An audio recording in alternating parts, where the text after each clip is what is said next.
Does a retailer have power? Yes. Does the government have power? Yes. What does the government do? Not much. We're looking at the food system in the UK. I know, and we all know, fundamentally it is broken. Well, the first thing the bank asks is to see the contract with the retailer, and of course there isn't one. So the retailer's been open and honest with you with your dealings with them. With the cost of living crisis, people aren't just shopping and thinking about food waste, they're thinking about every pound that they're spending in their basket. James, have you got a 3-year plan? You don't ask a Formula One driver, Lewis Hamilton, oh, sorry, mate, need to move on now. The southern countries like in Spain and Italy, if they're worried about their local production, it won't be very long where they're not going to be able to export. You've got to stop focusing on the technology and get back to the commercial basis, and you've actually got to make a living. Because we can't carry on like this, Lee, can we? I mean, half our growers haven't planted for 2 years, so they said no. So they'd rather lose money with an empty glasshouse than lose money growing. It's madness. Clarkson's farm has done more than 22 years of country file. How long can you go? And we can't go with empty greenhouses anymore. It's pathetic. I don't know. Well, you've got the answer. Come on, that's a big question.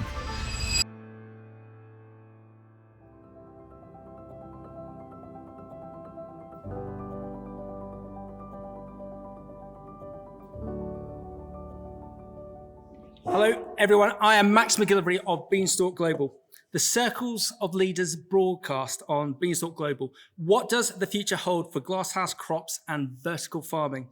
I want to thank you all for being here, and thank you to our main partner, Gardin, for the assistance in creating this broadcast. Also, we want to thank LettUs Grow and Innovation Agritech Group for also formally partnering with us on this broadcast. In addition, we want to thank Harper Adams University, the Lee Valley Grow Association, Fresh Packed, Kantar, MDS, and the IFPA.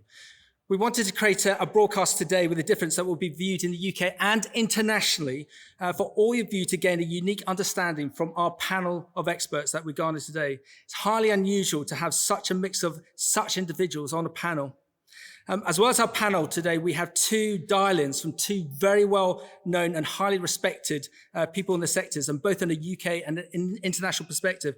We also would like to thank Amberside ALP for the opportunity to film at this amazing site and highlight the oxymoron that's going on in the sector of a site like this, as you can see from us walking in, being empty. This is an 9 hectare site that was growing tomatoes, but is not growing tomatoes currently because of energy costs. So we want to thank Amberside ALP for the opportunity to film here. But the oxymoron of a site like this being empty, but with so much funding coming into the likes of vertical farming in the UK and internationally. So how can we have this oddity that on one side we've got a sector that is in some respects failing because of energy prices, but then another sector like the vertical farming that's having a huge impact in the respect of the money that's going into it? How can we create a collaboration between the two to perhaps create a longer term solution for the sector? We want to create this collaboration and understanding in this whole area of vertical farming, CEA, glasshouse growing. And how are we going to achieve that? We're going to achieve that by these experts that we've brought in today.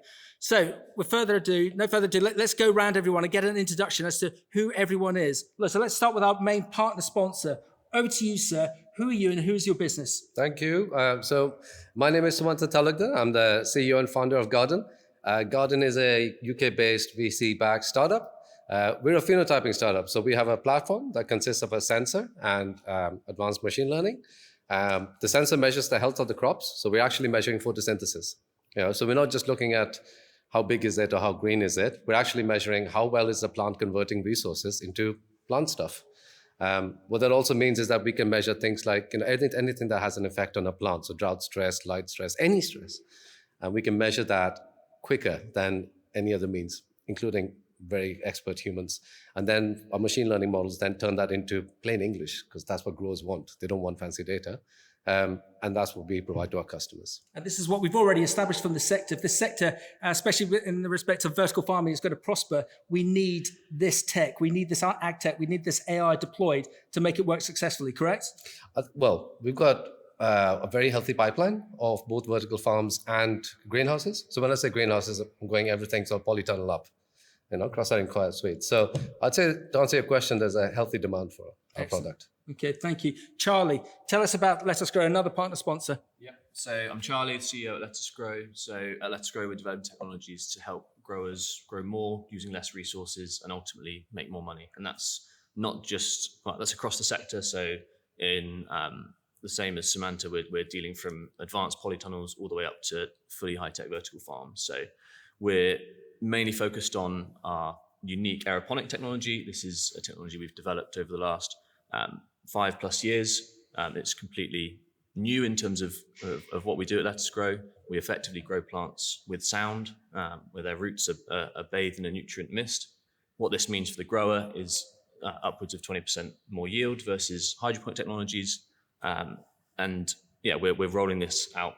Started in vertical farms, but we're really scaling this up to large hectare scale greenhouses, much like the one we see here. Initially focused on herbs, leafy greens, but we've got a lot of other innovations that we've been working on in other crops as well. So that's our main area of focus. We've also got a number of other tools that we've developed along the way that can help growers be much more efficient, and a few other things that we can't talk about yet. Excellent. And Charlie, I'm guessing you're not being parochial to just 25-mile radius of Bristol. Are you looking to be UK centric, or are you looking to be internationally based as well? No, I mean, as a technology provider, the UK sector is fantastic, but there's a huge amount of horticulture going on all around the world. Ultimately, what we're trying to do is help localize that within countries, enable people to grow closer to where their food is consumed, increase productivity in those key areas. So yeah, we're working across Europe. We've got over 15 projects we've delivered to date, mainly focused on Europe, but excited about those that will be beyond those shores soon. Charlie, thank you. And that's again why we wanted this broadcast to dial in on an international basis, because there's so much collaboration, there's so much information, so much IP that can be swapped over from the likes of the UK and the USA. And that's why I'm very excited about one of the inputs that we're going to have from the States shortly. Jazz, tell us about your business, and thank you again for sponsoring the Circle of Leaders. Great. CEO and founder of Innovation Agritech Group. So we build end-to-end technology farms. We take industrial scale warehouses and we take them into fully functioning vertical farms arenas. You've seen the one in Bracknell that you've sort of attended. Yeah, very impressive. We're building out into the US in various locations. We're building out in the Middle East as we speak, and a couple of university projects that are ongoing at the moment that we're looking to expand into. Yeah, our business is not just growing in food production. We are looking into medical plants, cosmetics, and other areas on beyond food that we're working on. We are working with quite industrial scale partners to understand the research from beyond food. Mm-hmm. That's what we're doing at the moment. Thank you. And not just Jazz, but your social media is very, very good. I would recommend that everyone dialed in, looks at the social media of all of our panel. But I've always enjoyed looking at and getting involved with your social media, with your social media team. James, there's a couple of businesses here that are highly respected and deemed to be long-term players within vertical farming within the UK. You're one of them. Tell us about your business, please. Well, thanks for saying that. Yeah, it's the business I started back in 2018, effectively, with building a large-scale vertical farm in Scunthorpe.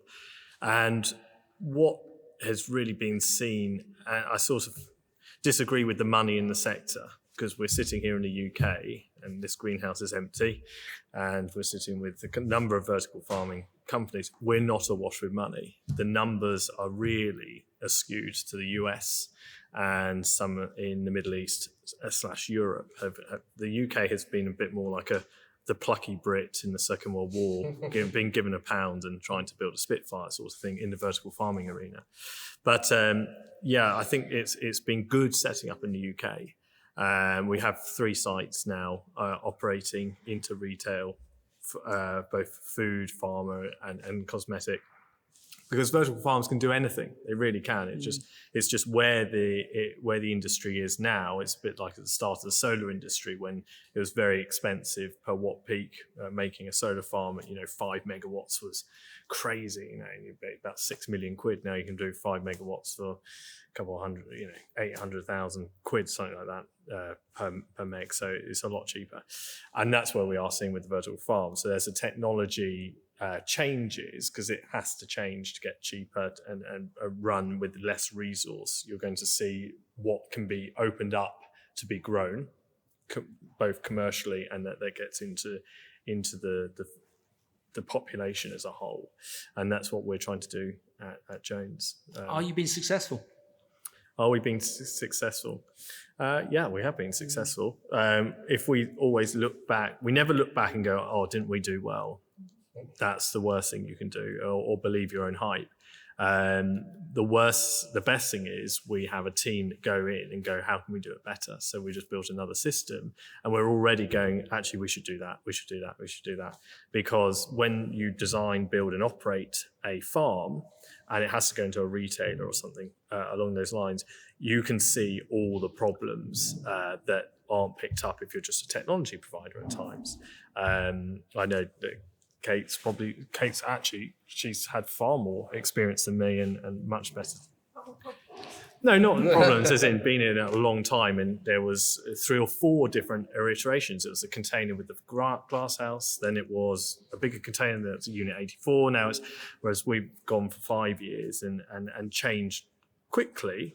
But there's the pace of change can really speed up, and if we're blessed with the money in the US, I'm sure we could go even faster. You're running it as a plucky startup, really, aren't you? Yeah, I don't like being called a startup anymore. Oh, I'm so sorry. No, I think it's mainly because if you're a startup, you're allowed to get away with more mistakes when you're talking to retailers and go start up and things like that. And actually, it's we can't get away with mistakes now. We have to, for vertical farming to really go hard, we've got to ensure that it's consistent supply day in, day out to a retailer. They don't take mistakes. Yeah. And James, what I do like about you is you're a realist, just like Kate, who will come on to in a moment.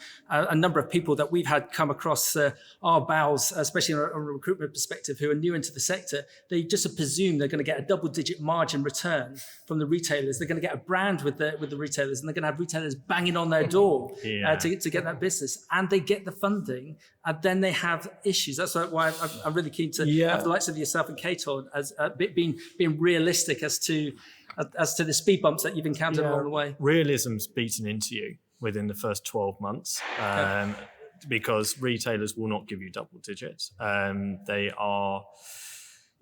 We have been supplying at the Scunthorpe site for 4 years quite a considerable amount of cut basil into UK retail. And people then hit me over the head and go, well, it's only basil. Well, yeah, but it's UK, so it's year round, and that's a positive to have. But that's like a 5-year overnight success story. Yeah. You know, that you don't get into these retailers by, ringing them up and taking them up, saying, oh, we can do this, because they need supply, secure supply. That's their goal. Yeah. And then price, and then it changes when you're through. So James, you are the future. Lee, just discuss who you are and who you represent. And if you haven't followed Lee has been so positive about your sector across all industry channels. I know you're quite a modest individual, but you've done such a sterling job for your sector. Just explain who you represent, please. Right. Well, I'm the secretary of the Lee Valley Growers Association, which is an association of glasshouse growers just 20 miles from Westminster, just outside London. And we grow predominantly cucumbers, peppers, aubergines and tomatoes. So we grow 3/4 of the UK crop of cucumbers and sweet peppers, or we did until 2 years ago when the energy crisis hit. We had labour issues and over half of our growers stopped planting. And that's been the same this year as well. So with the longest established association, over 110 years, the Lee Valley's been going for 170 years, supplying London and the UK. At the moment, it's desperate times for glasshouse growers because it's not just the energy that's causing the problems, it's the lack of labour. We're at the end or in the middle, who knows, of a 10-year supermarket price war, which has driven down prices, driven down margins. There's no profit left in the product that we sell. We're not subsidised by the government. We don't receive any grants. We don't receive any money. So we've had to be dynamic and innovate for the last 30 years. We've gone from growing in the soil to growing in straw bales to growing hydroponically, using less water, using more CO2. Everything is as efficient as it can be. There's no more savings to make. So we are in a position now where I feel like I'm documenting the end in some ways of the British glasshouse sector, because the government seems determined to import subsidised food from Europe at a cheaper price because of the way that the supermarkets work on a fixed price basis. That just seems to be the future, and there doesn't seem to be any intervention whatsoever. Yeah, but that's a frightening statement, that you feel that you're documenting the end. If there was a solution or solutions, if we could pass you the proverbial magic wand, what would the solutions be to create success for your sectors? Okay, well, firstly, a fair price for what you're growing. Okay. So is everyone agreed on that? Yeah, fair price is the key on it. Yeah. Thank you, carry on, Lee. So how are you going to achieve that fair price? Are the supermarkets all of a sudden going to start paying you more because they're fighting each other to get it as low as they can? Unless someone makes them or introduces legislation to monitor it, then that's not going to happen. The government doesn't want to subsidise food. In fact, they're cutting back subsidies that were given by the EU before Brexit. So the government doesn't want to subsidise food anymore. Mm-hmm. We're not going to have the third cheapest food in the world anymore unless there's any intervention. Yep. So we're also struggling with government policies on labour, where they're trying to stop workers coming into the UK, arguing that we need to train up local workers and prisoners, all of which haven't wanted to do this kind of work since the 1950s. So it's not going to work. They're following a particular agenda which they think is going to get them elected again. And there doesn't seem to be anything that we can say that's going to change that. Yeah, and so we've got this very odd position, haven't we, everyone? I've said this a number of times over the last 3 years, that there's a term within government that we are but 4 missed meals from anarchy. So if we've already seen the supermarket shelves empty early in the year, apparently we're going to go empty again in June, worst case, because Spain was very advanced with their weather conditions, whilst the likes of the West Country were 2-3 weeks behind because of the poor weather. So now is the time when we need to invest in your growers, need to support your growers, Lee. Well, exactly. I mean, they want us to transition from fossil fuels to renewable energy, which is great, but it's a massive investment. Yeah. So we need help. Your average grower cannot afford £500,000 to put in a renewable energy plant. Yeah. It's just beyond their means. And if they're not going to get the return on the product to pay for it over a certain amount of time, they're not going to do it. Yeah. And that's going to end up in empty shelves, or products being brought in, trucked in from overseas, as you've already intimated. Well, exactly. And the retailers have demonstrated this year that they're prepared to have empty shelves rather than pay more for produce. Yeah, which is a frightening situation. Richard, you've got staggering background in fresh produce, and you've now spun off with your colleague Ben to set up your own consultancy business. Just give us a précis of your background to date, please. To date, 23 years in fresh produce, across food manufacturing, across controlled environment production, field production of strawberries and soft fruit in the UK and in Europe. So well versed in everything that Lee's talking about. Started Aethr Associates with Ben, looking at business sustainability, but also the pending challenges that are coming ahead of us in relation to disclosure, ESG requirements, carbon disclosure, things like that businesses are going to have to contend with, as well as everything else that they're having to contend with at the moment. Yep. So are you positive about the future, or have you got worries like Lee? I've got worries like Lee. I think the UK specifically is storing up a food security crisis.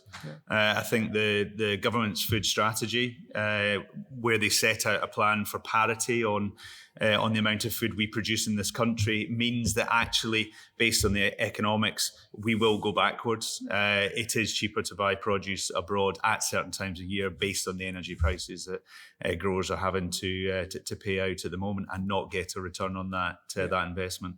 And so the difficulty is that the next 3, 4, 5 years are going to be challenging. Yep. It almost sounds like we need a new government.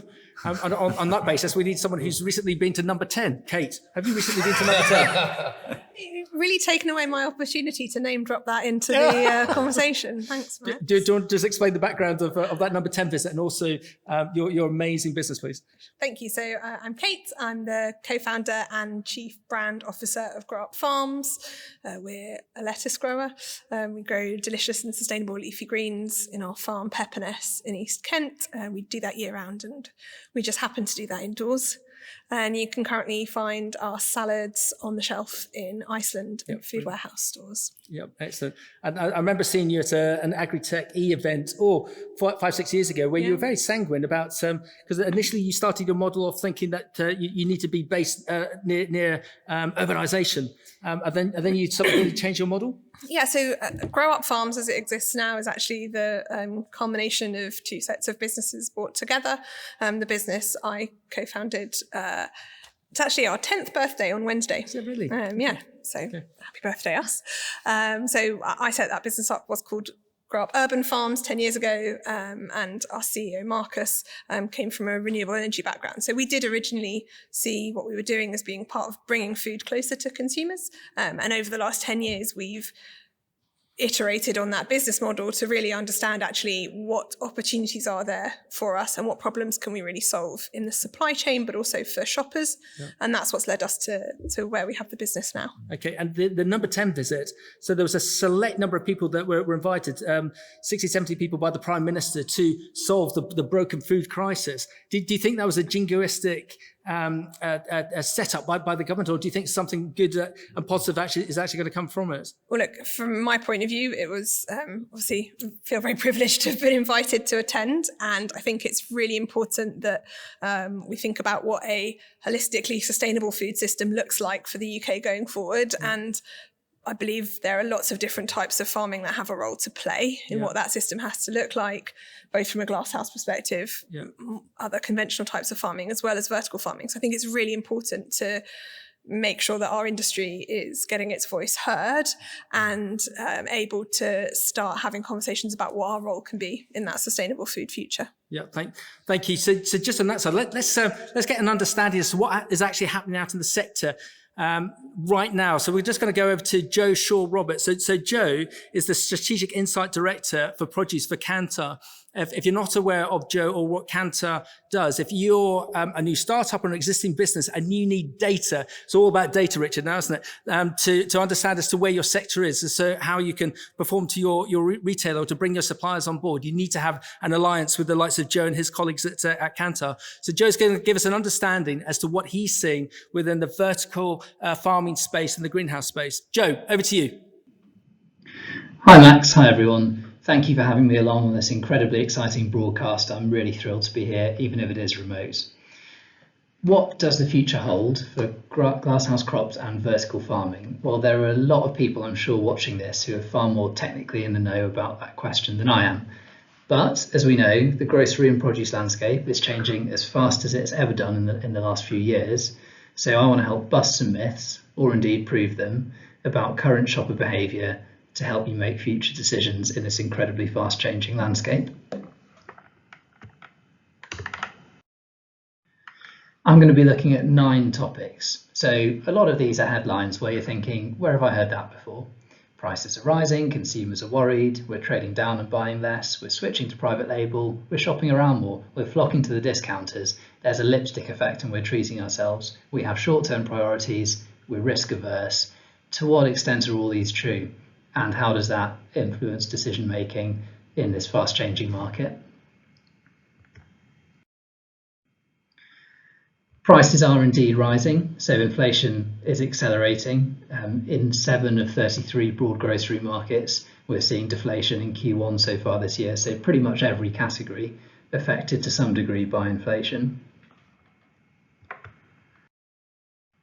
And shoppers are responding to this really differently. If we think about shoppers' financial comfort and bucket them up into comfortable, managing, or struggling, it's pretty unfair that we see struggling shoppers absorb the greatest share of price rises, largely because they're shopping around, not necessarily comfortable with spending an awful lot per trip, and they're less able to make the down trades from their current items that they're buying regularly anyway. So consumers are worried. And actually, we cast our minds back with good reason when we look at some of these stats. If we look back to 2019, the average grocery item now costs 25% more than it did back then. We're paying 21% more per item, so effectively trading down 4% to manage that increase. And we also bought 3% fewer groceries this February than we did in February 2019. Pardon me.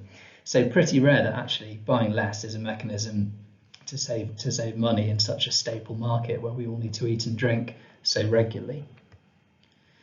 Actually, now we look at the money saving mechanisms that shoppers are using, it's pretty much a 50-50 split between just buying less and buying cheaper.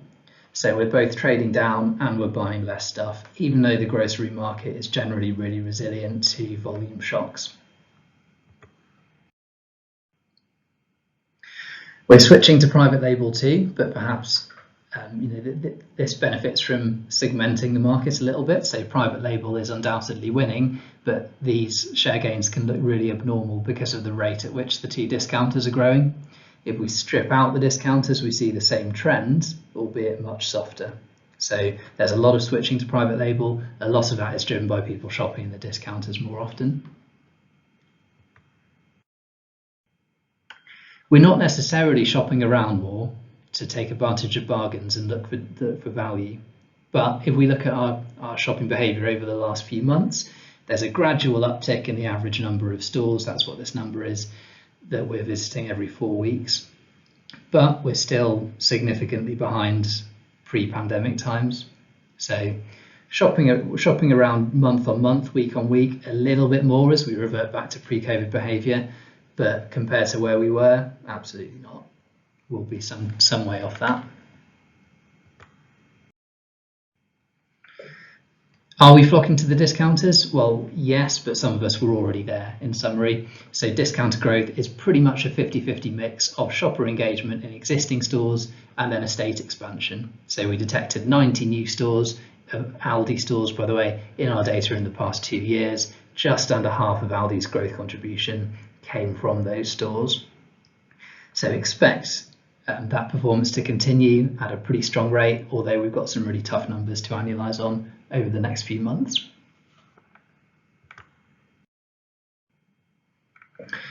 To what extent are we treating ourselves at home? So, tough times necessitate that we treat ourselves a little bit now and then. Treat consumption as a need state has kept its inflated post-pandemic level, but it's just tailing off a bit. And if we start to interrogate that more and look at some of the categories that are doing particularly well at the moment, none of those really suggest an overwhelming need for treats as a regular thing in our days.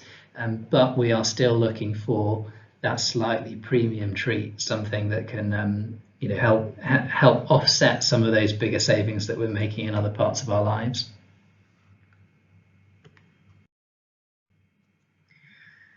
And we are really concerned about short-term priorities when making those savings. So worries about financial stuff significantly ahead of the future of the economy, climate change, big macro issues that will affect our futures far more than the current inflationary shock.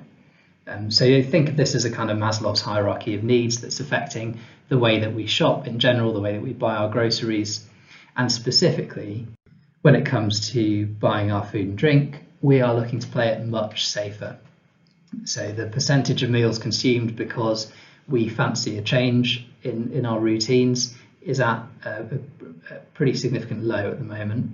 So these are relatively small differences in the numbers, but played out over a market as large as the grocery market, that's really significant. That has an impact on how categories perform.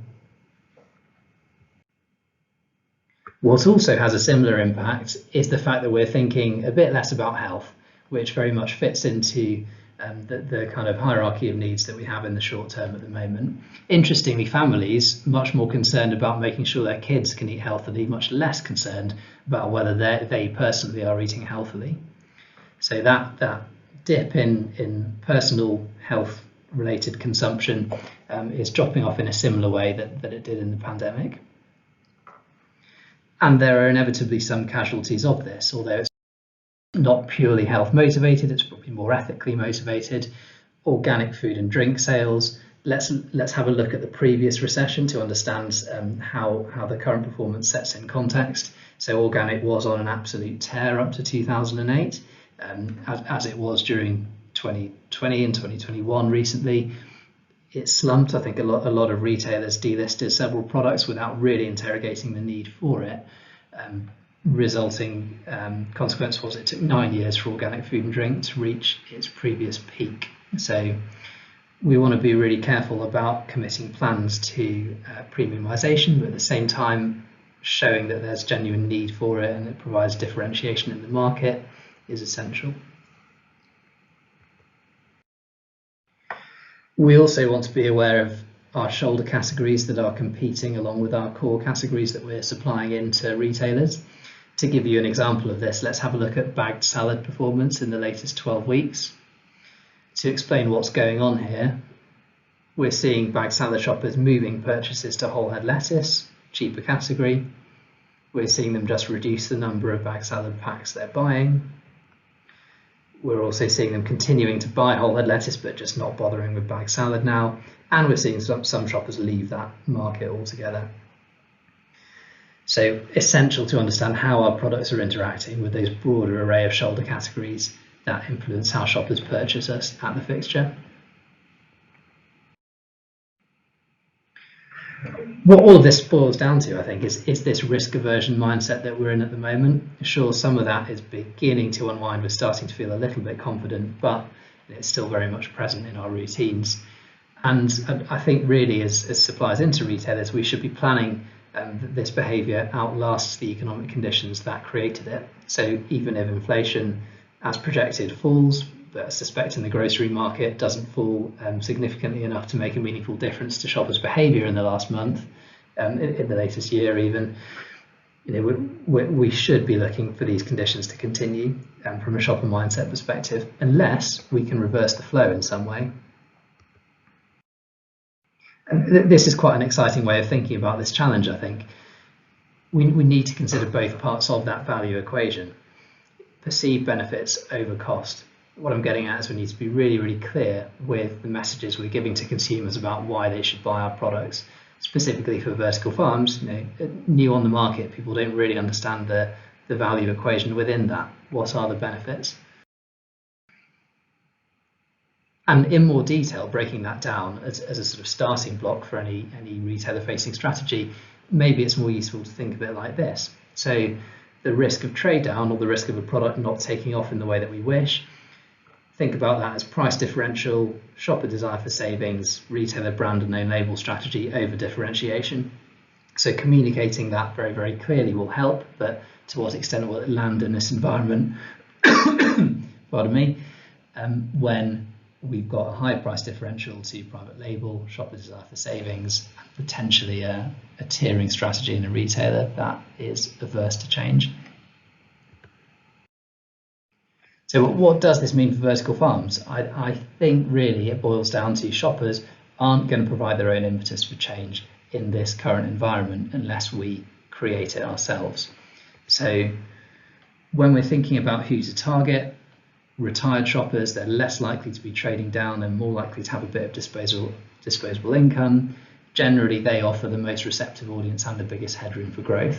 That might not seem like the most sexy, exciting thing to say, but it's a huge, huge target group for the grocery market. We need to be differentiating and identifying and accentuating our points of difference.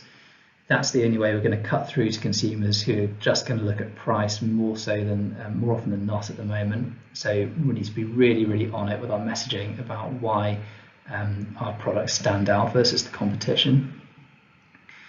And those winning brands will ultimately do that successfully and offer consumers far more reasons to buy them than they did last year. I hope you found that really informative and hope it sets a good backdrop for the rest of the broadcast. If anyone wants to get in touch with me on any of this, just drop me an email. I'm sure Max can sort you out my details. Enjoy the rest of the session, guys. Thanks for having me. Joe, that's brilliant. So what have I learned from that? I love the lipstick effect that we've all got to be aware of. I'm a bit frightened about the reduced sales of bagged salads. James, is that something that you're aware of or are you concerned about? course, it's a concern because the systems do herbs and salads at the moment. So if you're seeing already a trending down, it does make it more difficult to justify the capex when you're building these things. However, what we've been listening to is, I see it slightly more differently. I think the UK could actually lead on vertical farming, and we could export both the technology and the know-how around the world, become almost like the Dutch in greenhouses. Yeah. So we can see these these macro problems in salads dropping now, but let's look at the future where food is needing to come from. With climate change, however you see it, you have got different areas where food is needing to be grown, and vertical farms can fill in gaps or be part of the agricultural base. So maybe we should stop worrying too much about bag salads today or in the next 5 years, say, but go, how can we ensure that there's always going to be bag salad, and do it that way by leading the technology. And I think the government should really, I'm not a big fan of government, I don't like being told what to do, but it's quite interesting that we should be going, if they looked at us and went, bloody hell, this is like the Silicon Valley of technology, like Old Street roundabout, but unfortunately we're sitting in fields. And they looked at the sector and went, we can do something here. We can really be world leaders. That's where it will help push the food agenda, because there's a quick way of, we've got the highest food standards in the UK, and we don't get paid for really having the highest food standards. Yet if you go anywhere in Morocco and things, and I've been to some of the farms, I wouldn't eat the food there. Yeah. However, they're bagged and packed and washed and put into our food, and you guys must see that when you're importing or have seen imports. If you put a carbon tax on stuff, because the younger generation are very aware of food miles, CO2, start charging it on carbon, you'd find that the UK food industry, from poultry to lamb to peppers, tomatoes, everything, suddenly it will jump, because you go, well, actually, let's have it from here. And it's interesting what you say about government intervention. I've said this so many times over the last 3 years. You look at the Dutch, going back to the Dutch, how they have the Dutch diamond, where they have education, government and industry working in this virtuous circle. Charlie, with your business, it's very encouraging what James is saying. Do you think that you've got that solution that you could assist industry in that? If we're not getting this government support that we all want, Richard, that if businesses like yours can sort of segue in some of that gap to advance that technology, that's going to be beneficial? Yeah, definitely. I mean, there's the sort of market factors that we've been talking about in terms of how we can support the industry, but there's also the technology that James touched on earlier that's continuing to develop, and we're looking to lead on that and bring these advancement to growers, whether it's in greenhouses or vertical farms. I think going back slightly to the sort of environment we're operating in, the UK's done quite well at funding some of the innovations. Now those innovations are world leading. We've got some of definitely the best, like technologically process driven in terms of food standards, vertical farms in the world. That's pretty clear when you go and visit other ones, no matter how much money they've put into them. Like we've got the best. If the government does want to support that part of the sector, then now's the time to lean in and nurture. Yeah. I don't know what that sort of nurturing looks like, whether it's through subsidies, whether it's through, helping with the energy side of costs, which would obviously help across the sector instead of just within the smaller vertical farming side of it. Now's the time for the government to do that. When, you look at what's actually happened, they've scrapped the National Horticulture strategy. So it doesn't seem to really line up in terms of providing that nurturing environment for businesses. Yeah. We can do all we can on the technology, but there's the other side of it as well, which needs to help with adoption. Yeah, Sumanta, trade groups. You look at the fantastic example of what Lee is doing within his sector. If you had a trade group that you could lean on within the UK, Europe, and internationally to help develop your business, to take your business, to introduce you to more customers who can deploy your technology, would that be a benefit to yourselves? Oh, 100%. I know that for a fact because earlier this year I decided that actually, in addition with everything else that comes with running the startup, is need to try and get more involved on the policy level. I'm not talking about making laws, got a long way to go, but at least get an ear at the table and later get a seat at the table, because our company is growing, and a lot of our growth is coming from Netherlands and US. Right? Not because we haven't been trying here. We've tried really, really hard here. But a couple of things is that we found a real magnifying effect in those two places. So in the US, there's a trade body, IFPA, that we're a member of. And through them, we found them to be such an effective magnifying body to get the right message to the right people. And as a startup, you've really got to try and get the most bang for your resources, right? So we've seen that in the US. In the Netherlands, we've seen a similar network effect where we go and we do a trial with one greenhouse grower. It could be anything from peppers, tomatoes to flowers, and they're telling all of their peers. So we're saying our pipeline basically fill up because as a startup, your pipeline needs to be full. Otherwise, all the good stuff you're going to want to do isn't going to happen, right? So we've seen that happen, and we're not seeing that happening over here. Now I've gone looking, and I wouldn't say I've done I've completely talked to everyone, but a few years ago, I tried to identify all the different groups and tried to sort of find out for myself what the effectiveness was, what the reach was, and I couldn't find one group that I can work with that can really sort of for example, be able to work with, Lee's, your colleagues, right? And it's a shame because customers who've gone out of business are no good to anybody, right? If I can interact with them sooner with the right support. So what does right support mean, right? Right support means, so you talked about pricing for the produce, absolutely.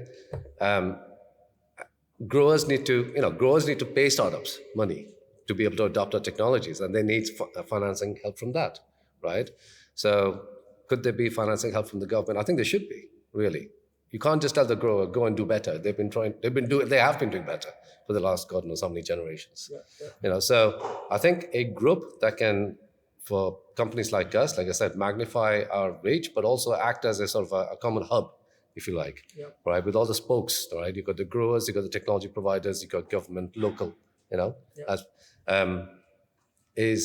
I'm guessing you'd be willing to pay membership for that if you were getting a significant bang for buck. Absolutely. Return. If I put a tenner in, I got 20 back. Why not? So is everyone in agreement with that? That perhaps we need to see. The problem we've got is that in the UK, the government has delegated the food chain to the retailers. They're a powerful lobby force, and the government doesn't want to get involved, doesn't want to get involved in the food chain, doesn't want to disrupt it. So you can lobby as much as you like, but when it gets back to the retailers, that's when it stops. And I think that's the elephant in the room here. How do you fix that? Well, I mean, when you're comparing glasshouse growers to vertical farmers, glasshouse growers have got the advantage of hundreds of years of making mistakes, essentially. So they've made all their mistakes, they've made all their efficiencies. They're at the point with the retailer where the retailer will either support them with cost price increases or they won't. And the business will fail if they don't. And that exactly is what's been happening over the last 2 years. And the government are not interested in that because the retailers are telling them, well, we'll just import it from further afield. And the government like that because they're doing trade deals and they want to do trade deals further afield and they want to import more. And none of that counts towards their carbon targets either. So it's almost as if they want to reduce local British food production in order to create reduce the trade deficit, because it's about a £10 billion trade deficit on food for the UK. Jazz, you've had some very powerful political people on your side behind closed doors. What are they saying to you as to what they think of the food system? Well, look, the food system here is that we've been looking at the numbers, and I want to put a bit more of a positive spin on it because we're looking at the food system in the UK. I know, and we all know, fundamentally it is broken. However, when we look at the marginal difference on food and technology and capex, to what James said earlier, it's about looking at exactly what our capex costs are, looking at exactly what our OPEX costs are, understanding what supermarkets and retailers are looking to pay and working on such a tight margin. Well, we've manufactured our technology to be as cost effective as it possibly can, take out the high robotics and sensory costs that we tend to see all around, and seeing how it can work in the UK.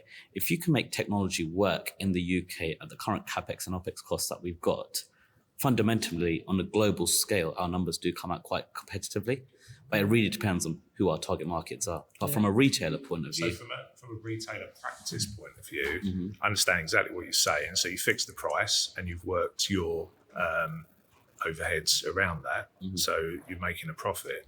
What do you do when the retailer comes back to you after year 1 or 2, tries to reduce the price, or looks at your accounts, sees you've made a profit and says, send me 10% of that?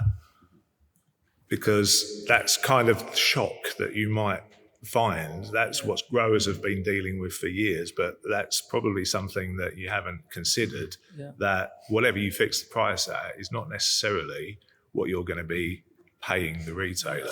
Well, can we just ask Richard, because he's been in that exact situation, if it's all right to Richard, respond to Lee. How do you work around that? Working around it, it's not that easy. Sorry, go. I think the difficulty, and I'll build on Lee's comment, is serving a market when there are options coming from imports. The cheapest option tends to be the one that gets to the shelf. And so at times over the last 2 years, then the movement in gas price has meant the retailers have prioritised imports because the imports have been cheaper. But the challenge then comes that there are parts of southern Spain that are running out of water. How long before those imports are going to be far more expensive than anything produced here, but we haven't invested in the infrastructure to be able to produce food cost effectively and low risk. So it's about reducing risk in the food chain as well. It's like what happened with gas, isn't it? We've got plenty of gas, but nowhere to store it. Yes.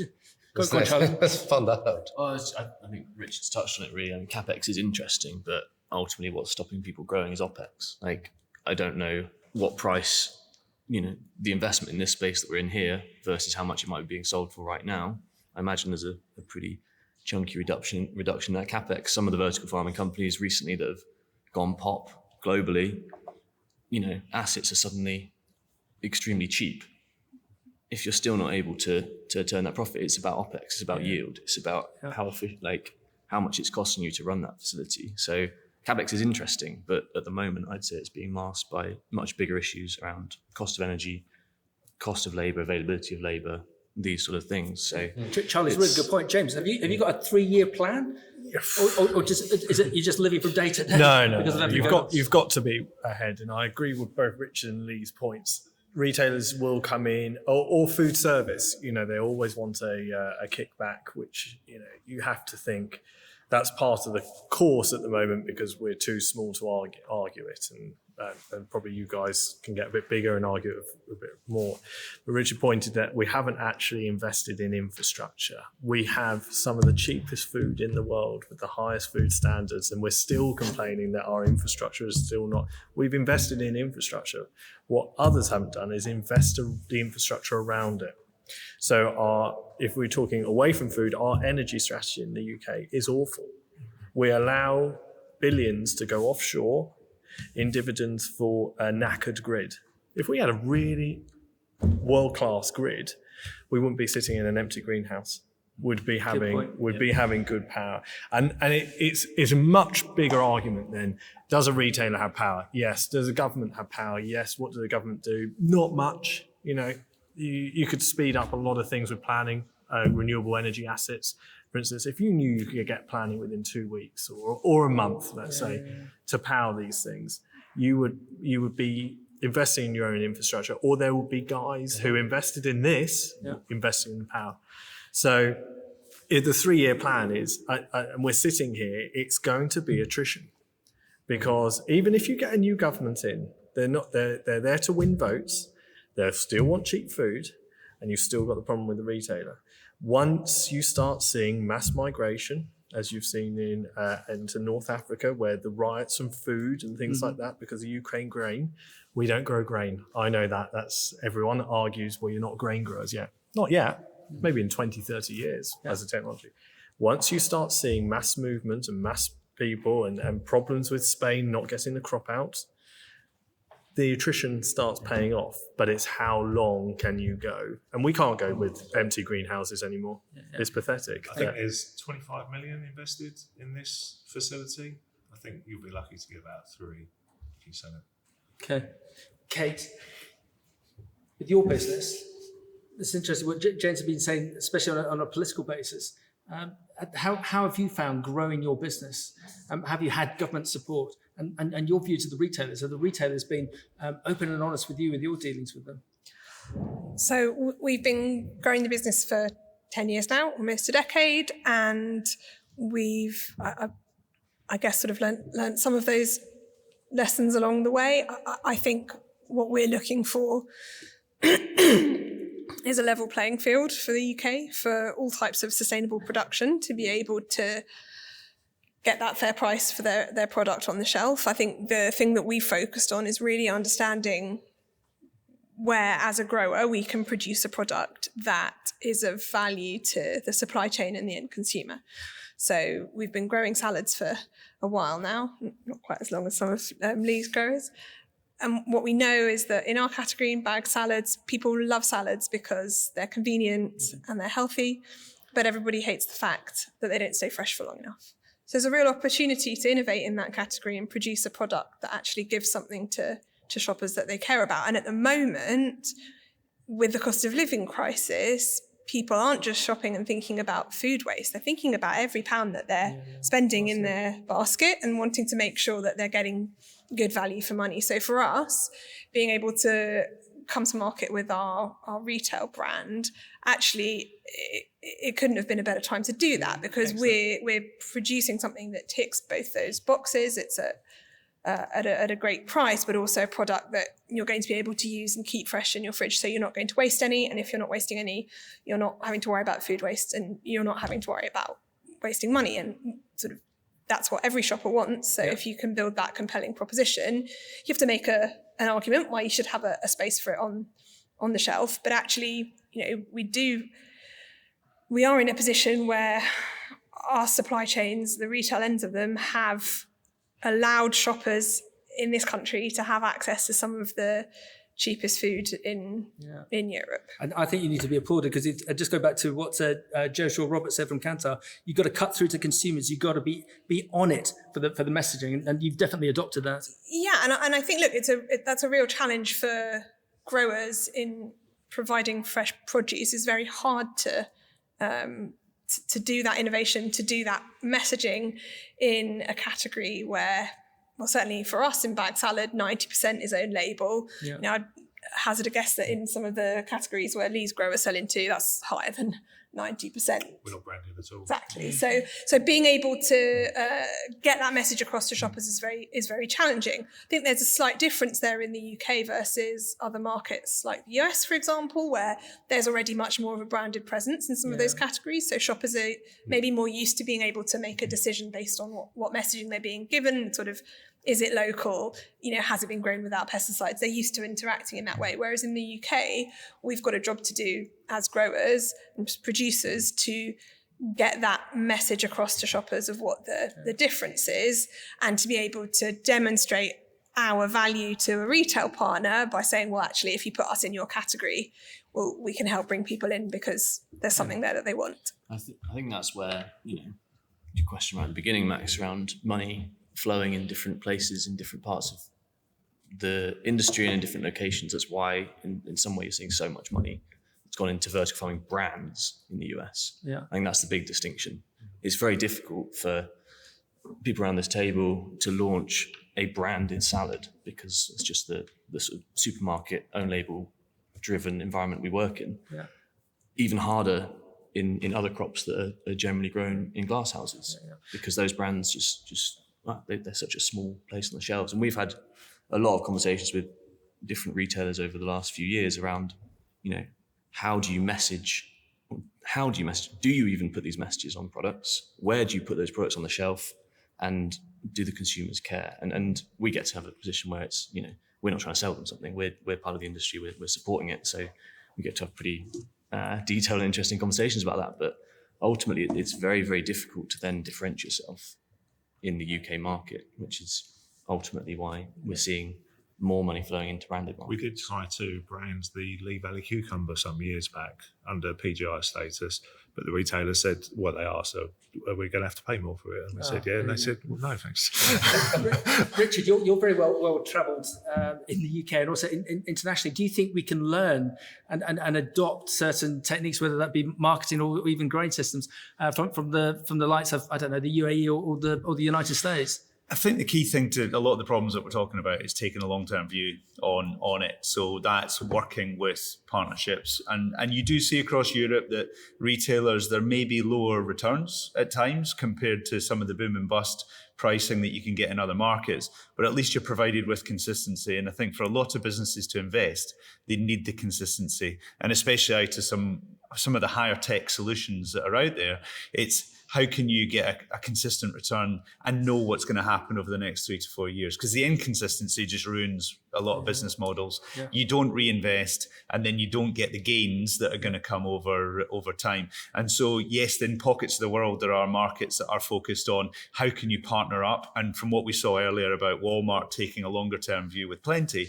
then you can see that long-term view hopefully will deliver a return at the end of it. But I think the UK needs to start looking at taking a longer view, not weekly pricing, beyond weekly pricing, because that just pulls in the whole competitive set of pitching everybody against everybody else. Yeah. So on that basis, let's learn from one of our partners who's associated with the broadcast today. We're going to dial into Vonnie Estes. So Vonnie is brilliant. She's the Vice President of Innovation at the IFPA, the International Fresh Produce Association in the United States. You must follow Vonnie on social media. She runs a podcast series within this whole area of vertical farming.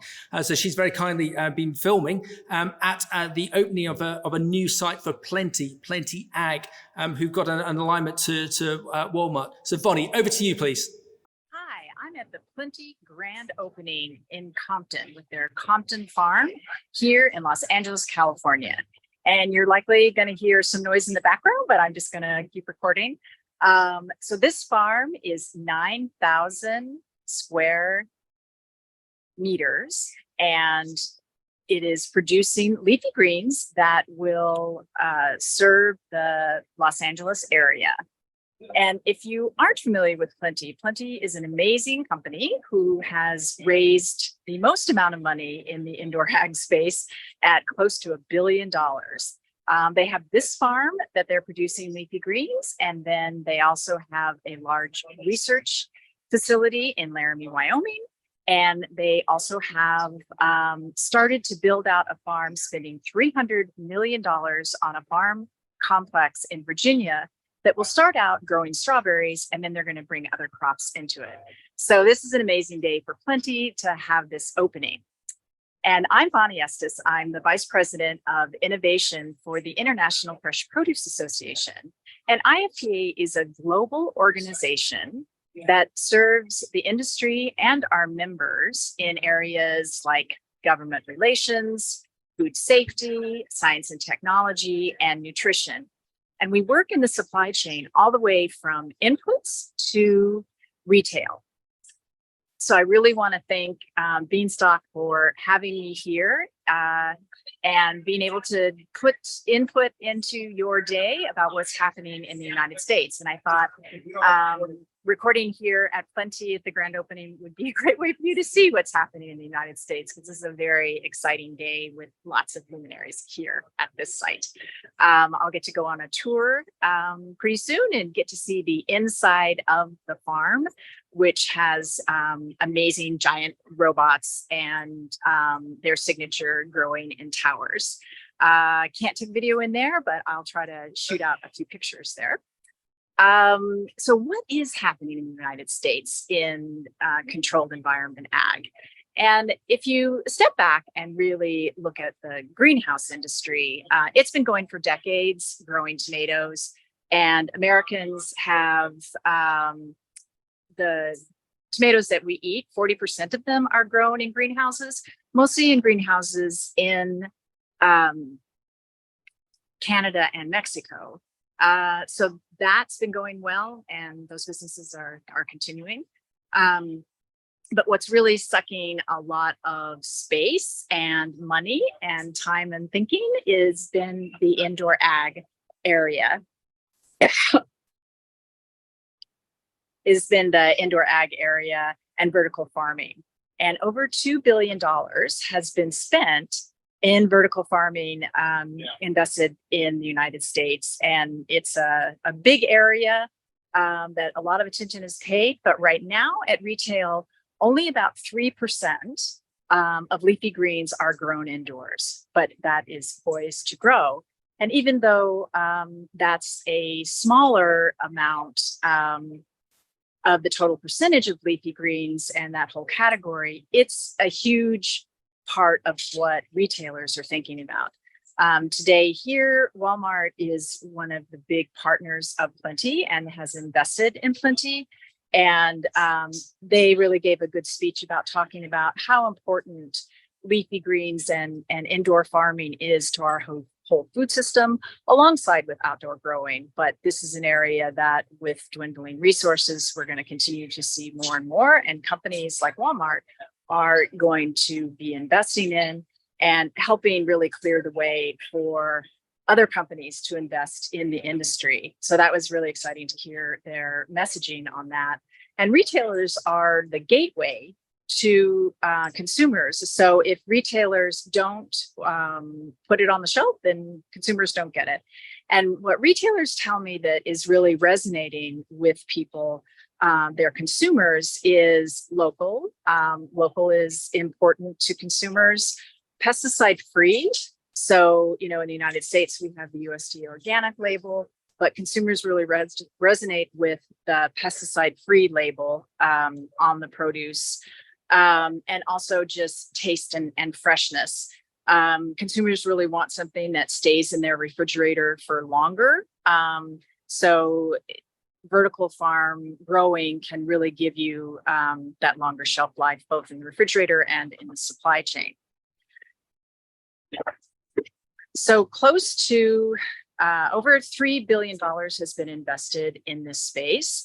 And we've had some pretty high profile closures, just like the rest of the world, in vertical farms. And these have been caused by the same as every place else in the world: high energy costs, inflation, and inability to raise follow-on funding. So those have been some of the issues that have caused some closures here in the US. And I think that's the same as everywhere, but it's a consolidation in a down market. And we really don't see it as a problem that's really the end of the industry. And some people are wringing their hands and saying, oh, this industry is never going to work. But we just see it as consolidation, and that the companies that are around are solving some of these issues and are going to grow and be stronger. So I'm really bullish on CEA and indoor ag and producing food in this way. I think there's amazing things that we can do with breeding and really control of the atmosphere that plants are grown in. So I think we're going to be able to see crops with higher nutrition. We're going to be able to see novel plants that have different tastes and different structure, and that people are just going to really love what's coming from these crops. And so I really see it as a growth industry where within the decade we'll go from 3% to 10% easily of the category, and also grow the category with some of the novel products that we're looking at. And I also see that we're going to move into other crops like strawberries. It's already happening at Plenty's building in Virginia. And we're also going to see other crops, other fruits and vegetables that will be grown in this way.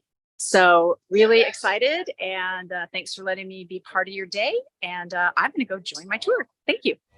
In partnership with Walmart Market Site Beyond, please make a stop on the way home. I want to introduce really a valuable partner to Plenty, who she's been directly involved in making all of this happen with us as part of a broader team. Many of whom are represented here today from Walmart. So let me introduce Laura Holmes.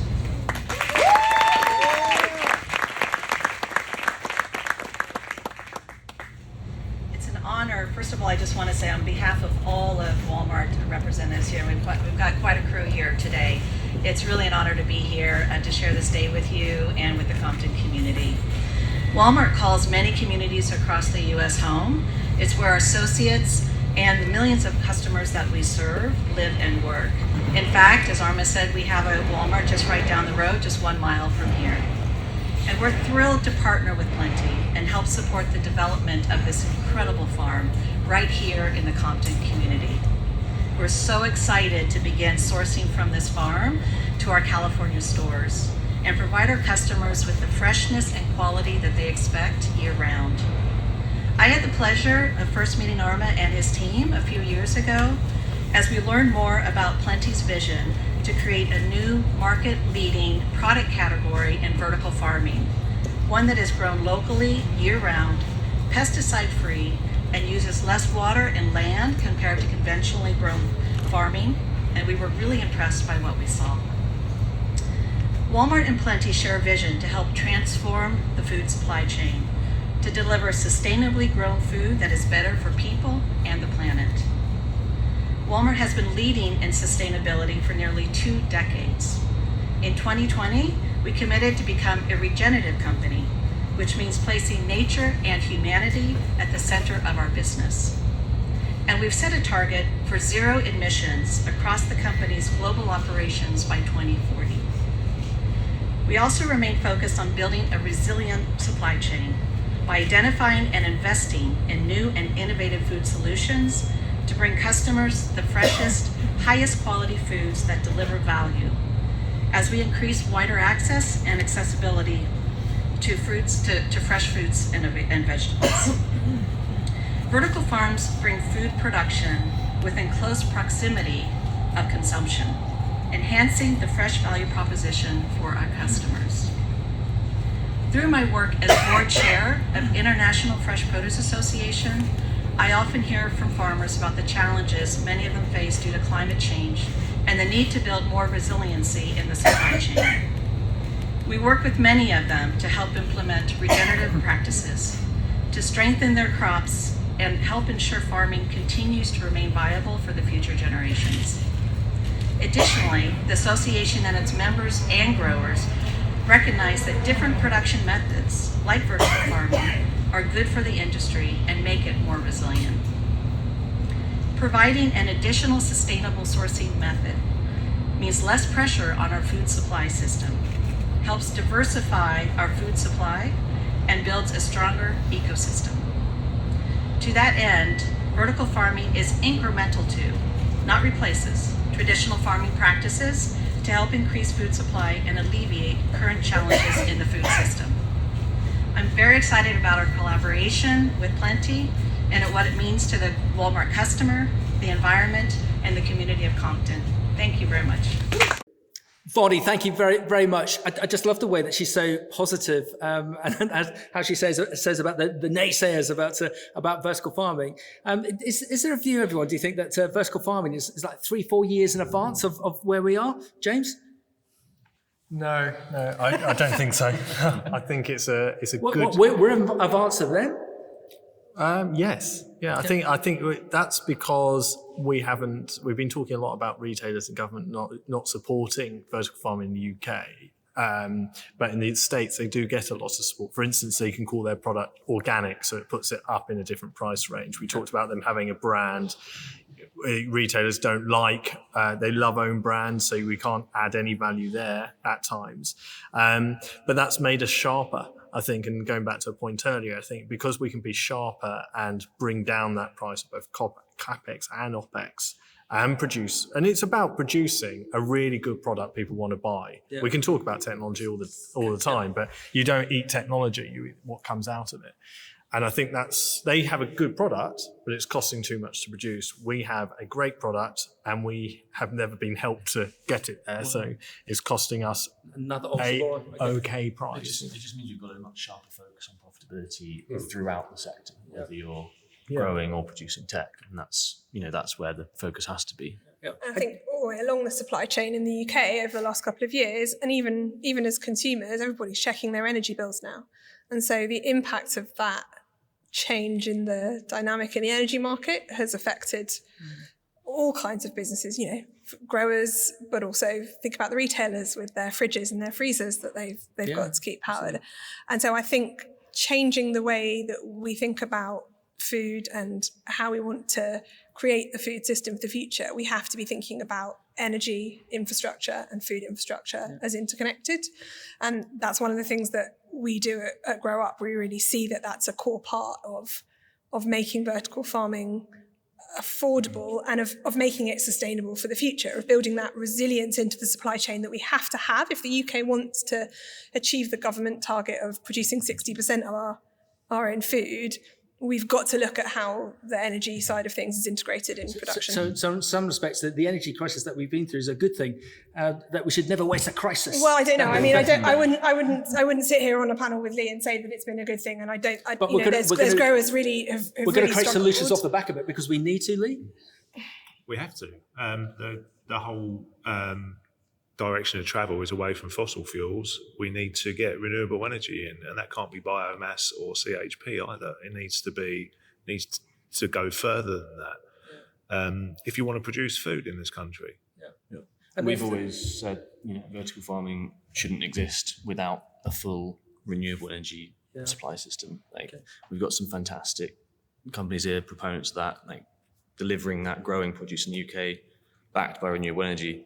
The thing that's more difficult in a glasshouse, if you are controlling that climate, which you often need to do with our weather here, if you want to have a longer season, then it's just harder to provide that energy in a renewable form at the moment. But the technology there, it just, as we've said earlier, it needs the investment in that, which is partly why we differentiated a number of years ago and have always had a view that vertical farming is effectively dependent on the journey that our energy infrastructure is on in the UK and the journey the grid's on to become renewable. It's just a little bit easier once you've got a nice sealed box to control the temperatures and use that energy a bit more efficiently from a renewable form than it is in a leakier environment such as a glasshouse. And Charlie, just going back to the point that James made, that he feels that we're in advance of the likes of vertical farming in the States. You look at that site that Vonnie was just talking about, 9,000 square meters, and that whole sector in the US has had $2 billion of investment. It'd be interesting to know who's actually making, if anyone's making any money on the back of that. But as she said, this is for the long term, and the businesses that they're failing at there, she sees this as just consolidation. But Kate, this growth that Vonnie was stating of vertical farming, of 3% currently to 10%. Where's that coming from? Is that the cannibalization of the likes of Lee's growers in the States? But is that just evolution? It's just what it is, and that's going to be a benefit to yourself. I mean, I think that 3% of the fact that indoor farming is producing 3% of the leafy greens in the States at the moment is quite an impressive number. I don't think we're anywhere near that in the UK. And I think I'm not sure about setting a target, but I think thinking about all of the different kinds of food production that we need to bring together in order to create that resilience in the UK. Absolutely more of that can come from doing leafy green production in the UK, just in the same way that we have to find a way for other types of farming to carry on. It's 3%. I think that's. But was that that's glasshouse production as well, which would make sense if it was greenhouse, Canadian and Mexican. Yeah, the controlled environment agriculture mops up quite a lot of areas in the States, whereas we're talking greenhouses, vertical farms. So James, what do we say? Damn lies and statistics. Yeah. I know I've been shouted down a lot of times, but I think you can, with the right direction of travel, vertical farms can take away import. Maybe not in 2 years, not 3 years, 5 years, but in 20 years' time, I don't know why the hell we'll be importing food. Yeah, okay. You can build these. I think the main reason is that in order to do that, you'd have to sell to every single retailer and wholesaler, and they wouldn't want to buy the same products that their competitor is buying. Totally agree. It's as simple as that, because as soon as vertical farmers competing, so Kate, you can have your supermarkets, and I want my supermarkets. But is that the solution, that we should have this collaboration, this blended approach with the sector? Does it go back to? But Sumanta, what you were saying about there should be a trade group that could organise all of this and fight against the retailers to create that better margin. I don't think fight against this. Fight's a horrible word, because if you start fighting a retailer, you will lose. Richard, do you agree? absolutely. Yeah. Yeah, I think As it's we joining saw- up. A lot of what we've been talking about is joining up. James has talked about energy infrastructure. We've talked about the technology. So, but joining it all up together is what we're talking As we about. saw from Vonnie, that they're definitely not fighting with Walmart. That's absolutely a nurturing from the supermarket in some ways, an investment. Yes, I'm sure there's a lot of good marketing there as well. A lot of money. They've got a lot of money. And it's how do we try and channel some of that money from the supermarkets through to the sector? Maybe it doesn't go directly into produce, maybe it does, but it needs some sort of blended approach there to drive so that's a partnership example between Plenty and Walmart. Could we see that happen? Richard, you're relatively impartial. Could you see that happening with the glasshouse grower or a vertical farm, that there's a partnership with a key retailer? Yeah, I think there could be. And I think that what will drive it is the fact that there are growers taken out of the mix because of the economic crisis at the moment. And there'll be a realization that they have to buy into the sector to ensure that they have product. Now, you might get away with a couple of winters of imports coming from Morocco or Tunisia or wherever on say, tomatoes. But there will be one season where it just all goes wrong. And we've seen it over the course of this winter where it just goes completely wrong. And then there's a wake-up call to, oh, hold on a minute, we actually have to look after the growers, or we have to invest in longer-term solutions to make sure that we have a 5 to 10 year plan, not a season-by-season plan. We're actually picking up more clients in the southern countries, like in Spain and Italy. So they even their local production, they're worried about. Yes. Yeah. So if they're worried about their local production, it won't be very long where they're not going to be able to export because they need to satisfy local demand. There's also a skills problem. Yes. Hugely. It's mainly for the white middle-aged men selling up, and because they've educated their sons or daughters who want to be lawyers, doctors, or actually earn money, rather than have a problem with pulling in labour for seasonally. It's a nightmare. I don't have to do it, luckily. I don't want to be in that position. But there is a big skills shortage. No one, we can talk about upskilling people, but very few people actually work in agriculture in the UK to feed ourselves. Maybe we should make it, and I'm actually quite like Clarkson's Farm, how much they've done, because Caleb Cooper, young guy, is showing that actually you can go and do something, be part of something, and learn skills. Like, okay, he's a very good skilled farmer in a traditional way. But if we then looked at the skills that our industries could bring and the food industry as a whole, that's a big win, actually. Yeah. And there's so many elements to pull on there. Clarkson's Farm has done more than 22 years of country file. And Caleb, bless him, he's just recently sponsored he's starting a bursary, isn't he? At Cirencester, which is to have those sort of individuals is great. You look at the engineering sector, which is coming back to trade groups, and in a way, it's so positively voracious as to how they promote themselves for career opportunities, but also on a lobbying basis. So are we coming back to this that we need? Going back to this point about, and rightly so, that you berated me about saying that you shouldn't have a fight with a retailer. We sort of need this model that isn't engineering. You think of a modern car factory where the electronic supplier works on a just-in-time basis. Likewise, the engine manufacturer. Likewise, and that Mini. So it's a Mini going down to the production line. It's all working. It's all fitting in because they've got an open book method of sourcing and working, because they agreed that before they even built the factory.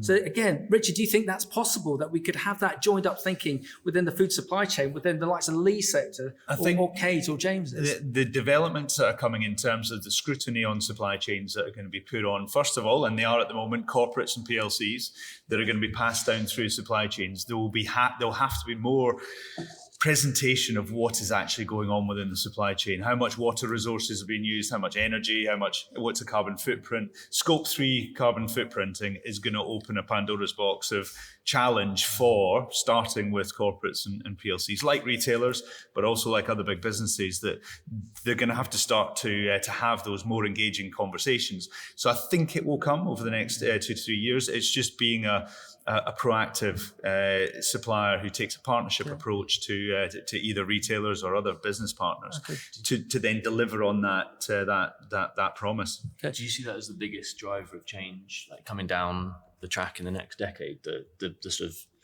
I guess, claims and promises that these big corporates have made around environmental things, around ESG. We just saw Walmart say, they didn't just say net zero. Maybe I don't know if the terminology was correct or not. They said 0 emissions from their supply chain by 2040. I don't know. I don't think that's possible for Walmart to do that unless you but I think draw your scope 3s in a very interesting place. So how's this? The next 5 to 10 years, I think in the short term, then it'll start to make a lot of noise. And then in the next 5 to 10 years, the promise of net zero and businesses setting out their promises of net zero will start to focus the mind.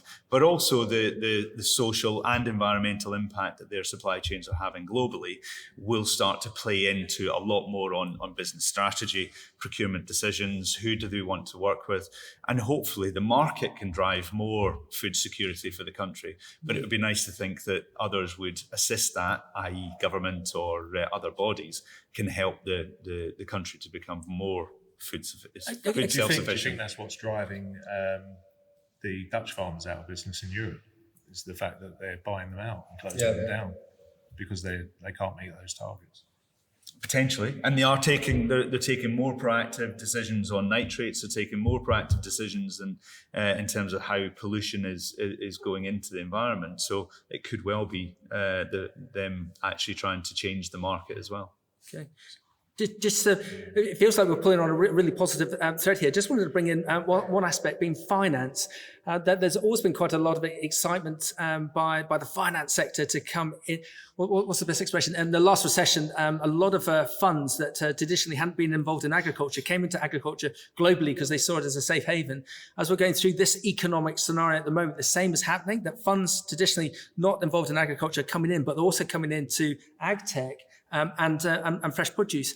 If we've got this ability to create this joined up supply chain that's going to be a benefit from everyone from Kate to James to lead growers, do we need to, just like you were saying about James, we need to excite talent into the sector? Do we need to excite finance into the sector? Jazz?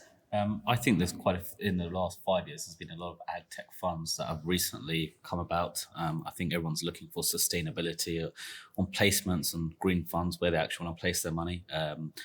Funds that actually do well for businesses. So, and I think there's a lot of talent that's recently come in. A lot of people are using that green agenda now more than ever. And Jazz, do you think they're here for the long term, or are they just sheep? They just see something that's exciting and they're running after it? No, I generally think that they're here for the long term. I've spoken to many green funds and ag tech funds that have been built up, and I think they have a real strategy, a real focus in the sector. Charlie, you've got a really interesting model, financing model. Go on.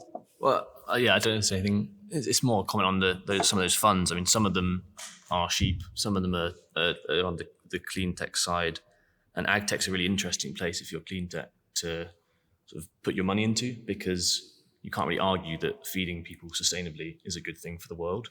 And that's a very good story to then tell back to your LPs and your shareholders, etc. So and that's a good thing. I'm saying it in a sort of flippant way, but that is a really good thing because it is bringing more money into innovations and other businesses in the sector and other innovative growing models. There's also those that are absolutely leading it, and some really fantastic funds that are driving that forward and bringing that in. I'm off to the Netherlands today. I was going to say tomorrow, it is today, for an event that's sort of catalysing that F&A Next at Wageningen, who we work with. Again, there's some really brilliant people that are connecting and trying to drive more money into the sector, whether that's through a sort of more generalist environmental sustainability clean tech agenda or absolute experts in food and ag, and they're looking for the next best thing. Lee, I always think of an example of someone in your sector who looked for funding some 4 or 5 years ago to revitalise their glasshouse, but they got turned down by a major bank. That same week, that major bank invested into a very significant vertical farming operation in the UK, which today is struggling. And that business within the digital glasshouse sector has unfortunately gone into administration. Do you find that your sector is being failed by the banks, that they don't see that they're not excited about investing with your growers? Well, the first thing the bank asks is to see the contract with the retailer. And of course, there isn't one. So you haven't got any guarantee of income beyond the 6-month or the 12-month program that you've negotiated. So what our growers find is that the conventional banks are unwilling to lend money based on that, simply on that, regardless of what your track history is. whether you've made a profit over the last 10 years doesn't matter because you had no guarantee. Yeah. Do you think there's any link between the funds that Charlie's been talking about, that your growers should be talking to those funds? No. I don't think so, because our growers will steer clear of venture money simply because they make a mistake and they've lost their business. It's completely different type of money, and we shouldn't be trying to confuse them. Very money for innovations, great to go to venture. Banks, debt, mixed. Yeah. Probably better for Lee's growers. But I think the thing that I'm interested in, some of the people around the table who have renewable energy background here, the thing that the renewable energy industry does well is you get the bank, you get the project developer, you get the technology provider, and you get the due diligence provider. Do we have someone that can do that due diligence that basically says that this is a good investment and assures the bank that's a good thing to do? Is there anyone in fresh produce that can play that role as a consultant? I don't think it's not a trade group. It's an independent and a private, often, due diligence provider that exists in renewable energy. They exist in so many other more established industries. Just to pull that thread of the trade group, that they could definitely help. They could send out to tender and get the technologies. They're all so different at the moment. No one's just designed the car with 3 pedals and clutch, brake, and accelerator.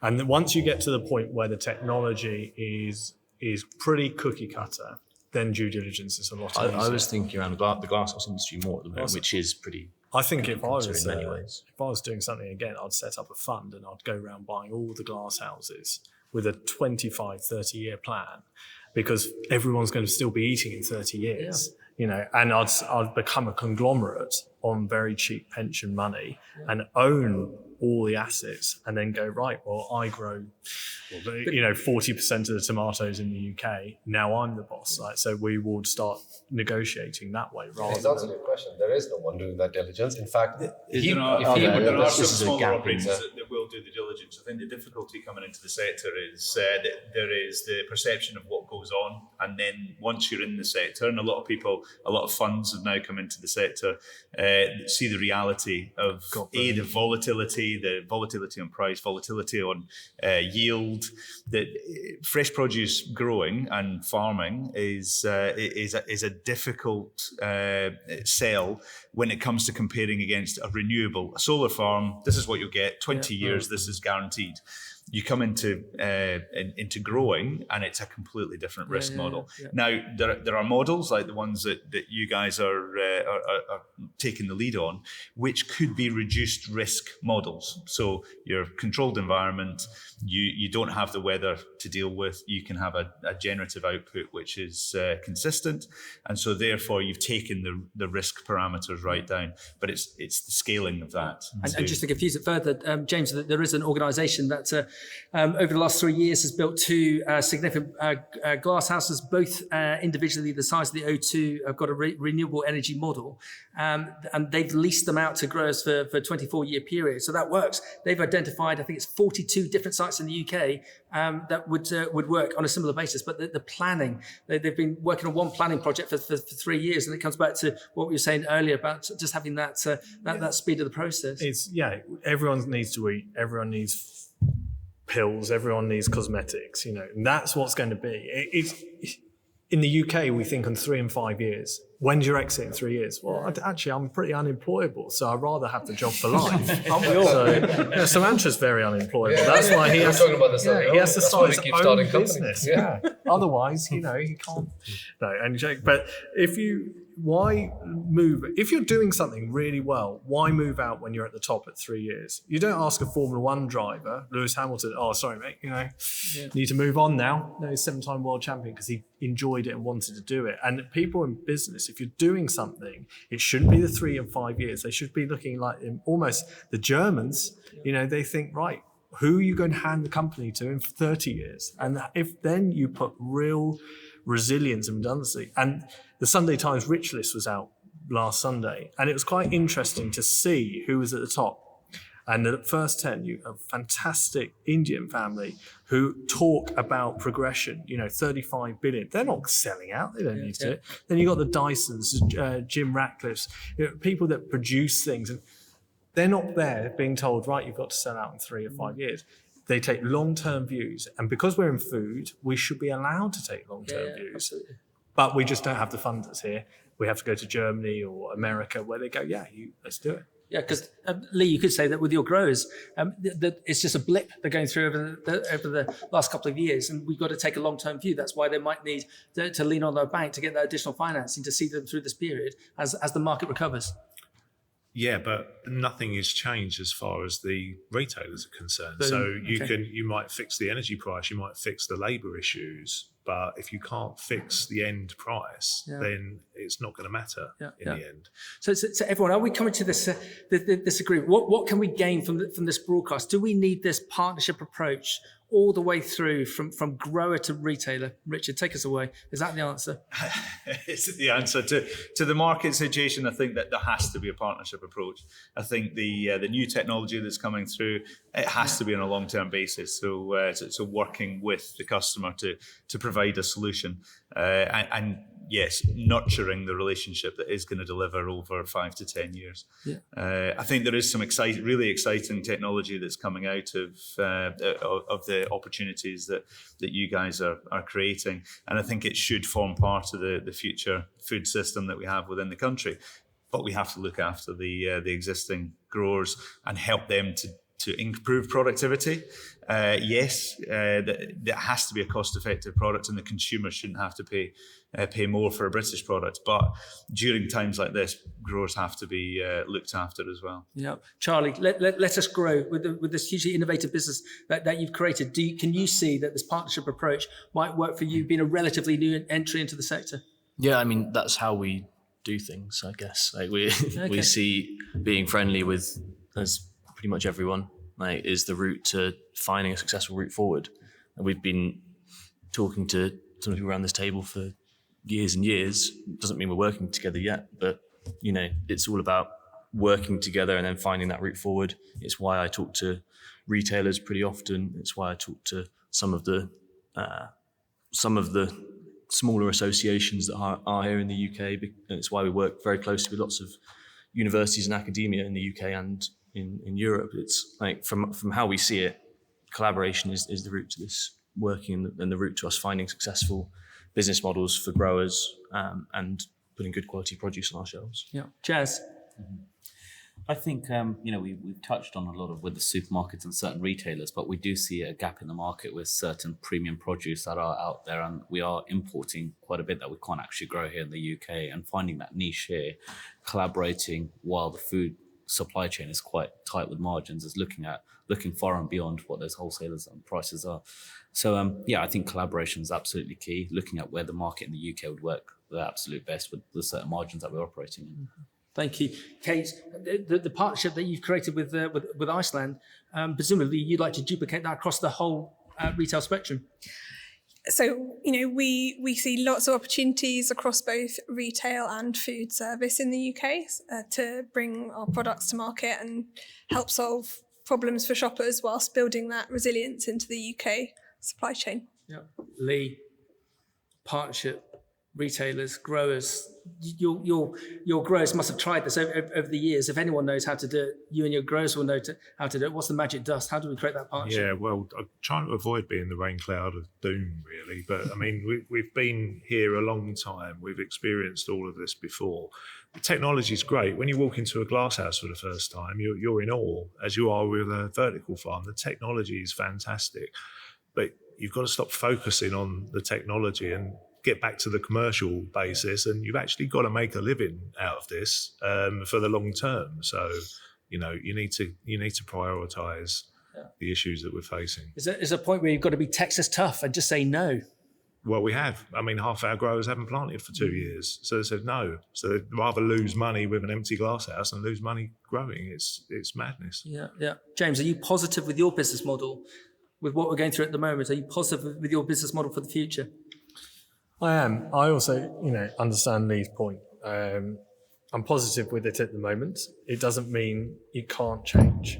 So being adaptable is key. Being, as fewer people as possible to make decisions, and commercially you have to make it right. Because going back to getting funding in, funders, even if they do take a long-term view and work with us on that, they will still want you to be making a return year in, year out. Yeah. tech partnership, is it going to be key? Is it going to be pivotal? Oh, absolutely. I mean, that's how, just like Charlie, that's how we operate. You know, we're not a one size fits all. We're not a multi-tool that solves everything. You know, we're part of, the way I like to think about it is the growers, well, one of our customers in the sort of the list of stakeholders, is they are smarter than we are. They know the farms better than we do, right? So all we are doing is helping them make their jobs easier and more effective. That's what we're doing. So therein, right there, is a partnership. And then when you join in that with, it's like the rest of the infrastructure, right? The people who are building the greenhouses, the people who are providing the automation systems, the people who are doing the lighting, is no one system works at its best in isolation. But I mean, it's the only way to do it, run the business, really, to be honest. So everyone, let's wrap up. I think we're coming to a conclusion that the answer to this might be a partnership approach. If we could look to attract the growers, whether it be vertical farmers or lease growers, and the retailers, because we can't carry on like this, Lee, can we? We can't, can we? We've got to get this union, this partnership. If you could give us one thing that's going to create this partnership that you haven't seen out there, tell us. Richard, what's that one thing that you would like to see to create that partnership within the supply chain? Come on, that's a big question. I think it's a common purpose. So I think coming back to the food security question is it needs to be led by a strategy, which is this is about food security. It's about ensuring the future of existing greenhouse growers and future technology to look beyond the next 2 years. Yeah, and people in the comments will be saying, "What about the national food strategy?" But that's a conversation for another time. James, if we were going to create this partnership, what's that one thing that you want to see? Well, it goes back to we need proper energy infrastructure, long-term plan, and we almost need to take food out of the political realm because everyone needs to eat, and it cannot be a political rugby ball thrown from point to point. It needs a food strategy. Maybe we should look at Henry's document again and go, let's do it, rather than just spent a load of money and stuck it on the shelf. Yep. And I think that's key. We need to actually tell the nation, if you want your food cheap and safe, you're going to have to either pay a little bit more, and it has to not be politicized. Yep. Lee? There's obviously more than one, but there has to be confidence. Growers have to have confidence in the future, and that can be achieved in many ways. But mainly, it boils back down to price. And if that can be achieved through collaboration with a retailer, then great. But there needs to be a longer term view, and not just a 3 to 5 year view. It needs to be much longer than that. Yeah. Jazz? I totally agree with what James said. It starts with the energy infrastructure. I think it's not just food businesses; it's every business across the country that is suffering. And if we fix our energy grid systems, that is really going to help. So I think that would be the starting point, and investing the right resources into that infrastructure. Charlie? I'm running out of things here, but I think I won't repeat everything that's been said. I fully agree in the long-term view, energy infrastructure, these things are critical. I think one thing that we don't have in the UK, there's a few different hubs, but one hub would be quite interesting just because we're not that big a country in the grand scheme of things, and things aren't that far away in the UK versus importing them from Northern Africa or beyond. If we had one place where we could centralize ideas, thinking, strategies, that would be quite useful. And maybe with James's view of exactly somewhere Possibly. where with growers where there's good grower engagement, and it's not a flashy hub, a flashy tech hub. It doesn't need to be that. It's a place where real work is being done, real innovations are being spawned from, and it's maybe more focused on the Dutch triangular model. Sumanta? Everything's been said. I think the only thing which I think I'm still going to walk away from here, which is upsetting, is I agree with everything. What are the needs? A long-term view is needed, and everything that we've talked about. But how the hell do we stop Lee's colleagues from not going out of business in the near term? Mm-hmm. And we keep coming back to it. It's the only thing, and your colleagues, right? It's not a sophisticated strategy. They need to have more pricing power. How do we push that through? Because in the long term, if we fixed everything and all the greenhouses are gone, that's not good for the economy. Yeah. Right? Yeah. I don't have well, you've got the answer. I think we need to we need US style lobbying. Yes, we need Lee as Prime Minister. Kate. I'm really excited about the opportunity for the UK to become a world-class leader in indoor growing, and I think the real thing that we can all be championing is from an impact and sustainability point of view, showing how we can be producing food in a way that is financially sustainable long term, but starts to take into account some of those externalities like carbon, like water, like the nutrient cycle. And so I think that for me is the real opportunity to collaborate across the industry. It doesn't matter how you're growing, what kind of technology you're using, what product you're taking to the market, putting on a shelf. We've all got to be thinking about how we're measuring and monitoring the impact that we're having and improving that to build real sustainability and resilience into the system. Okay, excellent. So we've got purpose, energy, confidence, price, a hub, price, and becoming a world-class leader within our sector. So everyone, let us wrap up the Circle of Leaders broadcast, majoring on this theme of vertical farming and glasshouse. I think it's been a fascinating conversation. I think it's probably created more questions than answers. But I think this partnership approach, if something comes of this, even on an embryonic basis, that we've got to stop we've got to create solutions, especially as he said for lead growers, but also to support these new tech startups and the vertical farms of James and Kate. I just want to thank Gardin. I want to thank LettUs Grow, Innovation Agritech Group, and also all of our other partners, being Harper Adams University, the Lee Valley Grower Association, Freshpack, Kantar, MDS, and the IFPA. I want to thank Joe Shaw-Roberts of Kantar and Bonnie Estes of the IFPA, and also to Amberside ALP for allowing us to film today the Circle of Leaders broadcast. Thank you.